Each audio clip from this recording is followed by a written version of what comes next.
Robin. Looking for Sugar Shane Mosley. Sugar Shane Mosley. I'm Mosley. Where's the sugar? Where's the sugar? Where is it? I'm not asking you, Kenny. I know you don't know. My little Like, sugar. I see kind of an entourage down the hall. oh, okay. I see an entourage kind of forming down the hall. I see a boom mic. Oh, yeah. We got Showtime again today? Yep. Did They like us. Well, did they use the Fedor footage? It wasn't Fedor, but that was for Frank Shamrock. They're probably not done with that yet. Oh, okay, good. I think that was for Frank. They were doing that. Fedor lost Frank again. Frank. Fedor lost again. Two fights in a row. Yeah. Rumor has he might retire. I was at the Improv that night, and I was like trying so hard not to see results. I'm like, I just wanted to go watch it real quick. So I finally find the video, and it says Silva upsets Fedor before the video. I'm like, why would you say that? Oh, Dummies. God, what fucking assholes. Turn that one off too. For Showtime. How was the fight? I did not see it. I only saw a moment of it. I didn't watch the whole thing. I literally just saw that when the doctor stopped it. I watched it on my iPhone because they didn't have Showtime at the Improv. I was Fedor's crying. not going to retire. I don't know. I think that guy He'll do outweighed him by another a one. lot of fucking weight, though. Yeah. He had him by like 45, 50 pounds. Yeah. I chatted with Rogan for a bit on the phone. Oh. And he said that he was probably 285 to Fedor's 235. Damn. Well, fuck. Well, this is going to be a scene in a minute or two. Holy shit, look at this. This is like an entourage, a film crew. Entourage. That bro. Oh, my God. There's Sugar Shane Mosley. There he is. How you doing? What's up, Sugar? Take a seat, sure. Mosley. Take a seat. What's going on, sir?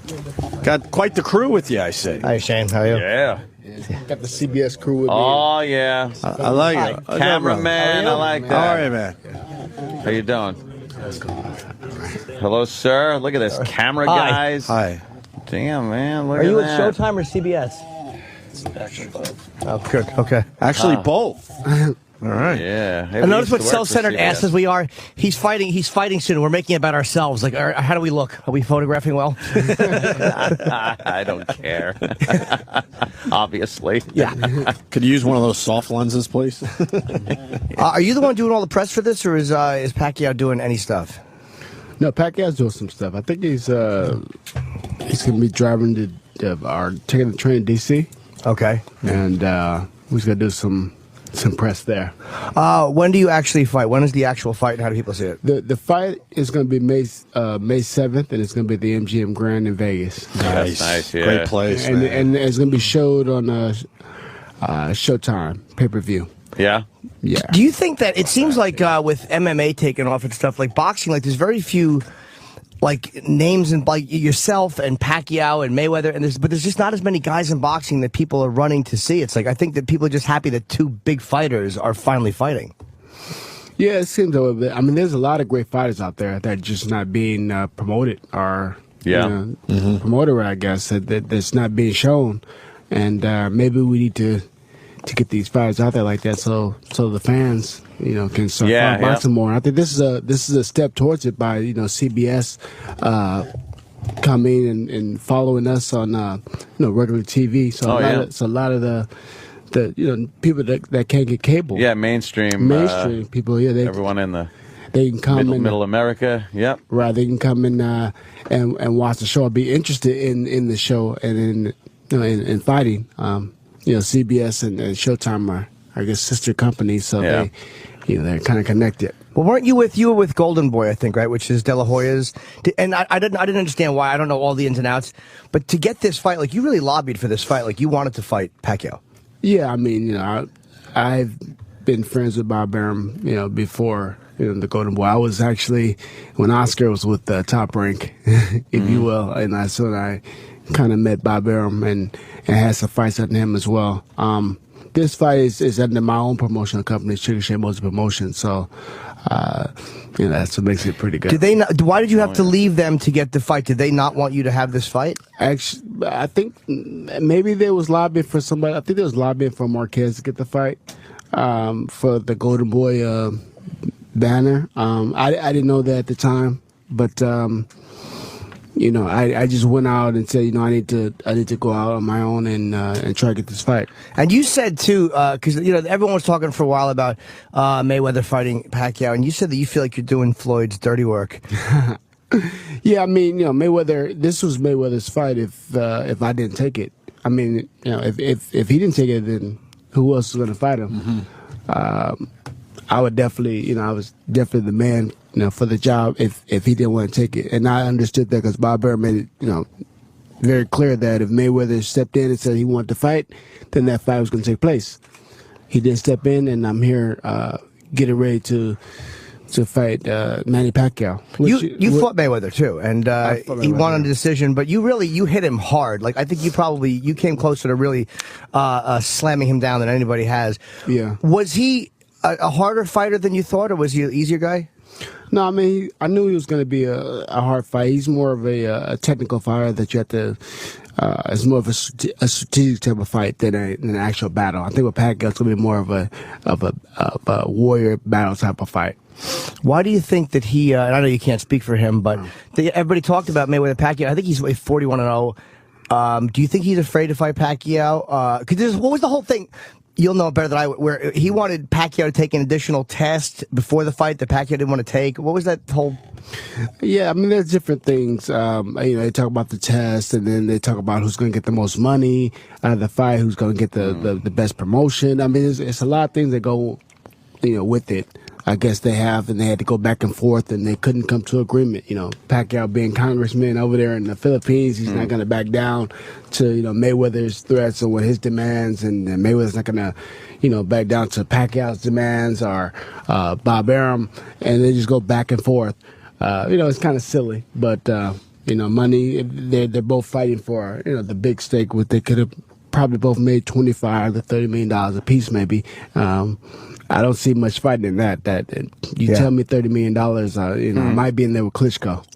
Yeah, it really is amazing that two guys can't agree to split $50 million or $70 million. Yeah, right. Exactly. I guess if you're on Mayweather's side, you want 50 and you want the other guy to get 30. It's, you know, there's a point of contention, but it really doesn't seem like that's. Yeah, you just split down the middle. I mean, money. I mean, you never count somebody else's money. You count your own money. So if you know, they say, you know, you can make $30 million to fight this guy, then, you know, and he's gonna make $30 million. I mean, that's fine. Or he makes $50 million. I mean, what do you want? Who cares? You still got $30 million. How much money do you want? How much money do you want to fight this fight? Right. You know, that should be the question. I would be happy. I mean, just for me, I don't fight. I mean, I look like I'm in fighting shape, but I'm really not a fighter. But Yeah, I would. There's nobody I wouldn't fight for $30 million. I don't understand. Nobody? No. The medical bills.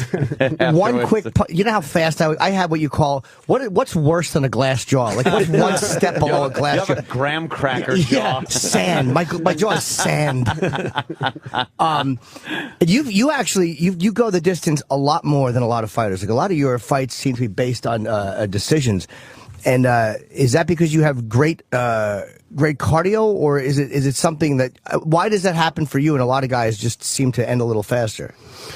Well, I mean, I have a great chin, so I don't go down usually. I mean, early in my career, I had a lot of knockouts. I knock a lot of people out, and as you can see, I mean, I hurt 39 knockouts. Yeah. Let's just get that out there, okay?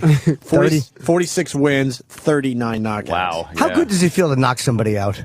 Like when you hit. That's my goal. That's my goal to go in there and knock somebody out. It's a good feeling. I mean, it ends the fight a little bit earlier than usual sometimes, and you know, catch the work down, the work rate. But it's a good feeling. When you see somebody that you fought, I always wanted this about fighters, and like let's say it's a guy who has beaten you. Does that change the dynamic in person when you guys see each other? Like you guys, when you're talking, you both know that he won? Or if it's a guy you've beaten, do you look at him like we both know I kicked your ass so we can go out and have dinner, but we both know that I beat you up? No, I don't look at it like that. I mean, that was really a girl's question, by the way. I act like a chick on a date with him. That's the fucking what a girl from Long Island would ask.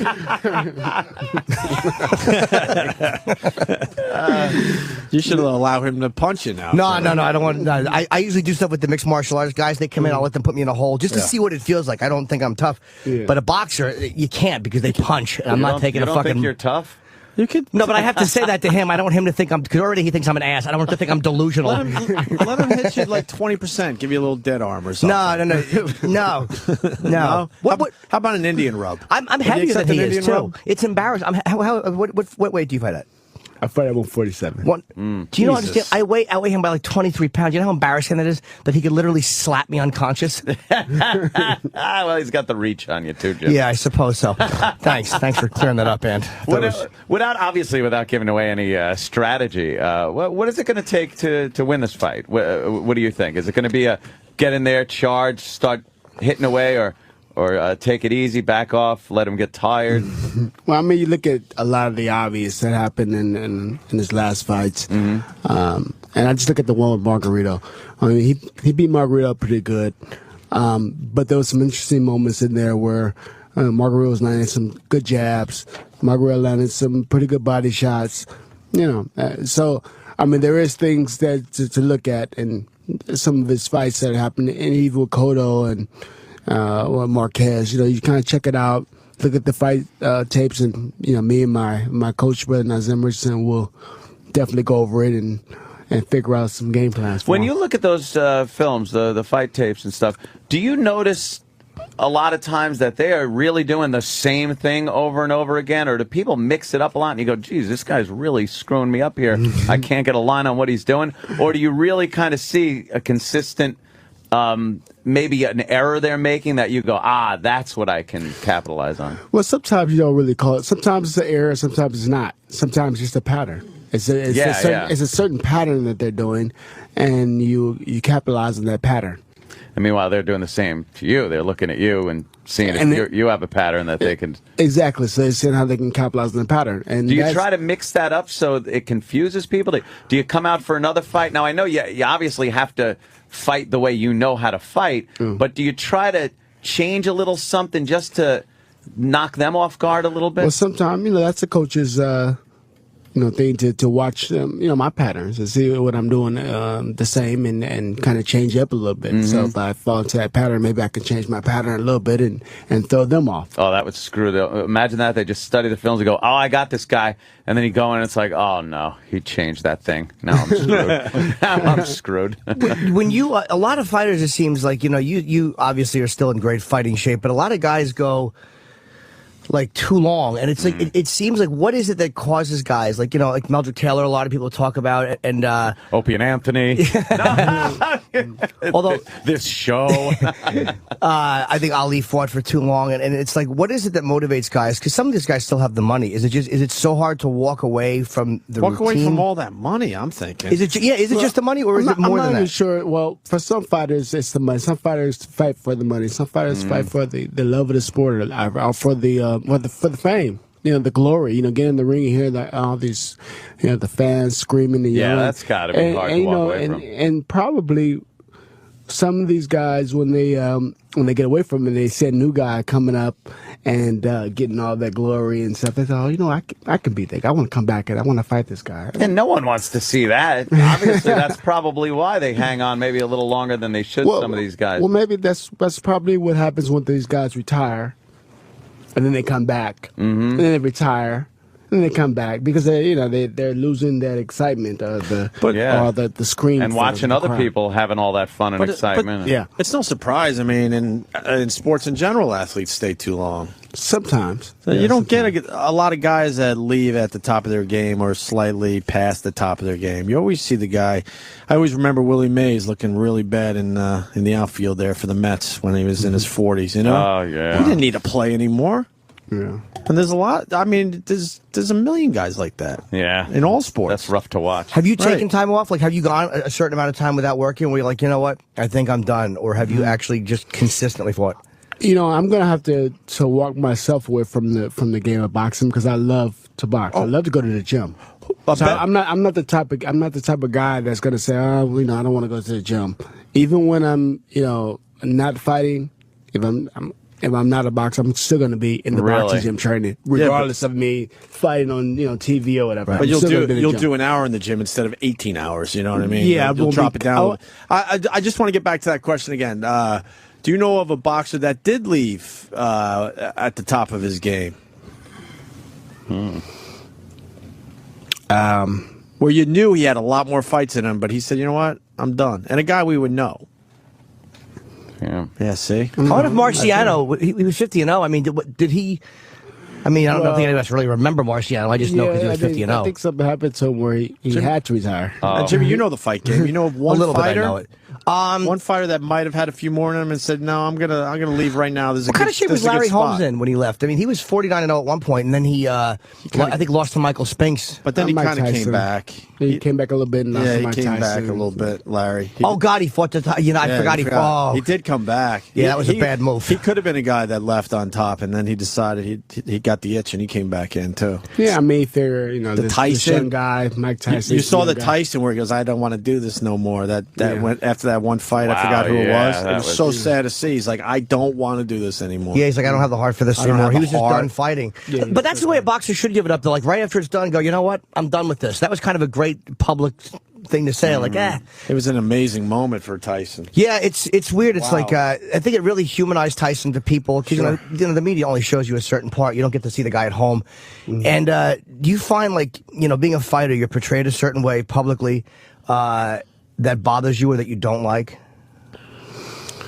I mean, there's certain things, but I mean, there's no need to to bring up all the other bad stuff. I just When you read the negative press, because I read I read it. Like I even on Twitter, if someone badmouths, I'm like, "Fuck," they have 4 followers, and I just I get in, it's I amazing know how followers. Yeah, I do the same thing. Yeah, it's on like Twitter. Yeah, you look for someone badmouthing you, and No, I really don't look for them bad mouthing me. I mean, it just sometimes you get there's some good stuff, and then you get bad, good, and then you go down about 5 more good ones, and there's another bad one, and they really try to get under your skin. I think to get a reply back, and then you, like you said, you look at their followers as 0 or 4 followers, and then you're like, Yeah, they're just why trying, am I gonna They're give just trying. They're just trying to gain some more followers. Yeah, I'm not going to give many. yeah, but it's amazing. It is credibility. tempting sometimes just to write them back. It's like you just want to sit them down in a room and scream at them and spit on them. And it's Sometimes like, I'll why? write a private message to them and then block them. Oh, really? Like, haha, no one's going to see this anyway. Click.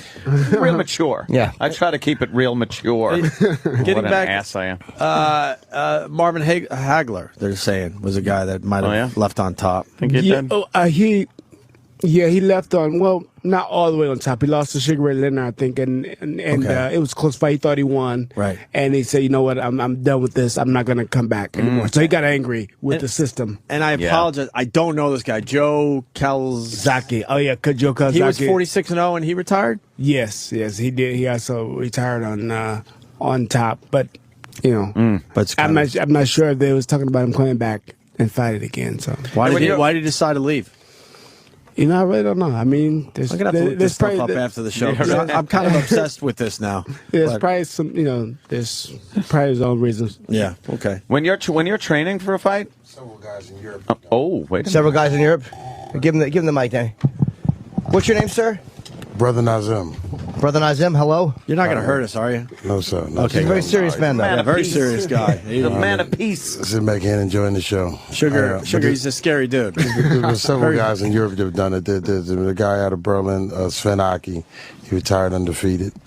And Joe Calzaghe retired undefeated. Although, like Shane was saying, he caught like Roy Jones and Bernard Hopkins at the end of his career, and then he left the game undefeated. And there was an athlete that was a bantamweight named Galaxian who never lost a fight.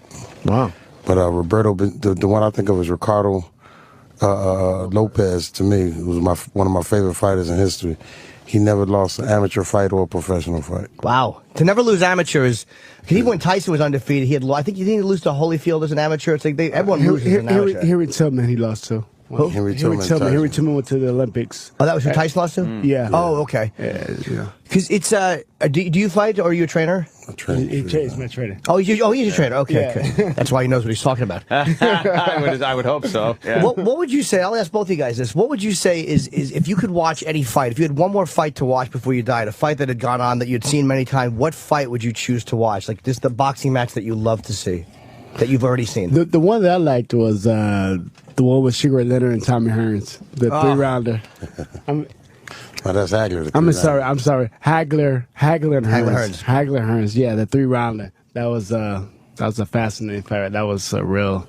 I guess it's one of the best 3 rounds ever in history. And how about yourself? Favorite fight to pick up. It's hard for me to call. I have so many. It's ridiculous. You have Larry Holmes and Ken Norton. Oh man, that was Yeah, bro, George Foreman slugfest. and Ron Lau. Yeah. Oh, right. Just so many, it's hard to go back. Wasn't that after Ali had beaten him, Foreman and Lyle, or was it earlier? It was after. You see, I just gave him both options, by the way. I literally asked you a question that I couldn't be wrong on. I'm like, was that before or after? So it's one of the two, so I kind of sound like I know what I'm talking about. I really am phony.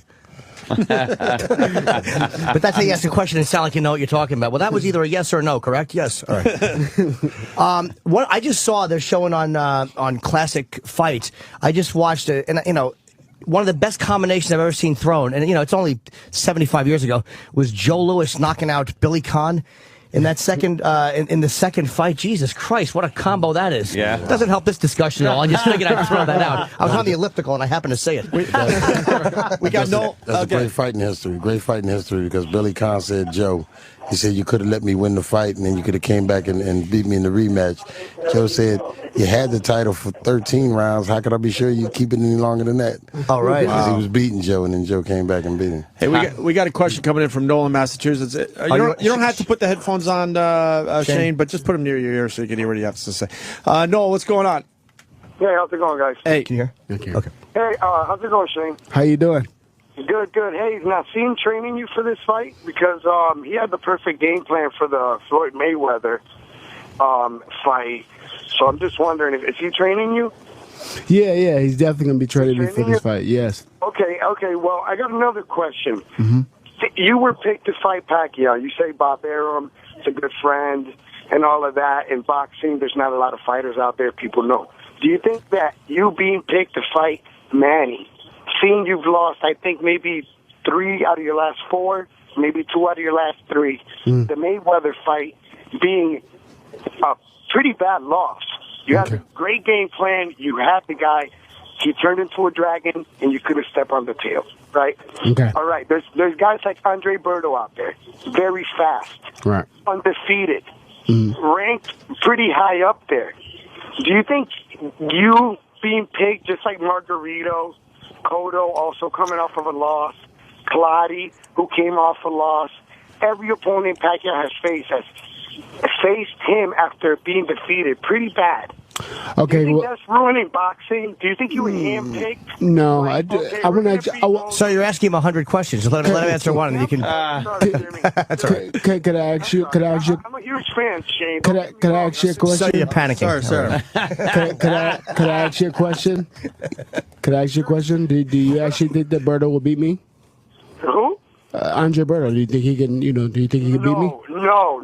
Do you think that Juan Manuel Marquez can beat me? Absolutely not. Okay, now how big are the names? Do they have a big name? Or how many people know? How many people know Andre Berto?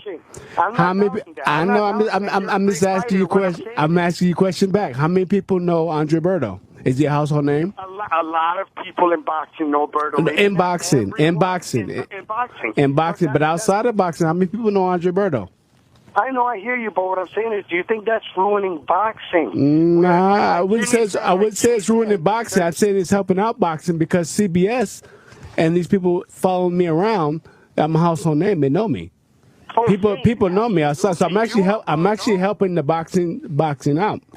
So after this fight, when Berto or whoever else, when he fights a top guy, then he's able to be pushed into that. Like me, I was knocking out everybody. I was, 35 knockouts. I knocked out everybody, but Oscar gave me that chance. And when I fought Oscar De La Hoya, then I became a big household name. Until then, I didn't have any big fights. No, you got knocked the fuck out. Yeah, but you know what, though, Shane? After you did fight De La Hoya, you went on to try and make history. You faced Winky Wright twice. These were fights that were really tough for you to win. And until I fought Winky, nobody knew who Winky was. So I gave Winky his opportunity. Well, you're right. You're right about that, too. But what I mean is, do you think boxing is going it's kind of disappearing. Sir, can I not to interrupt you, sir, while you're giving a speech? But the beautiful thing about I'm watching Shane, and he's such a nice guy. But during that discussion, his body posture. You're really lucky that you're not in the studio. Because it's fun to watch a guy like when you hit a certain spot that really annoys him, and he's really nice. Yeah. But it's like you forget, like, oh yeah, he fights for a living, and that body posture changed. All right. Yeah. Thank you for calling. I mean, Yeah, we obviously got no no- boxing, but no, I'm not confused because he said he was a fan of Shane's. I'm sure he is, but he Very might. confused. A lot of people say I'm on Twitter, and they disrespect me. They call me all kind of names, and then after I reply to them, they say, "Oh, I'm one of your biggest fans." I'm like, you are? Like, how are you my fan? Oh, that guy was ludicrous. Are you Sugar Shane M on Twitter? Yeah, at Sugar Shane M. So follow me. good. I definitely reply back all the time. I just tweeted a picture of you there, so and I used your Twitter name, so now you get a few followers from us. That's how that shit works. That's cool. We got to get him out of here, everyone. I guess you got a lot of interviews or something? Probably a busy day. All right, let me plug the fight then. Obviously, it's a huge fight, and it is good for boxing because there really are not as many names as big as you and Pacquiao. Mayweather-Pacquiao is a big fight, but my opinion is that Mayweather is ducking him. And if Floyd was sitting here, I wouldn't say that. I'd be like, Shane's afraid of you, because I'm a pussy. That's what I do. May 7th at the MGM Grand Arena in Las Vegas, 9 o'clock on Showtime pay-per-view.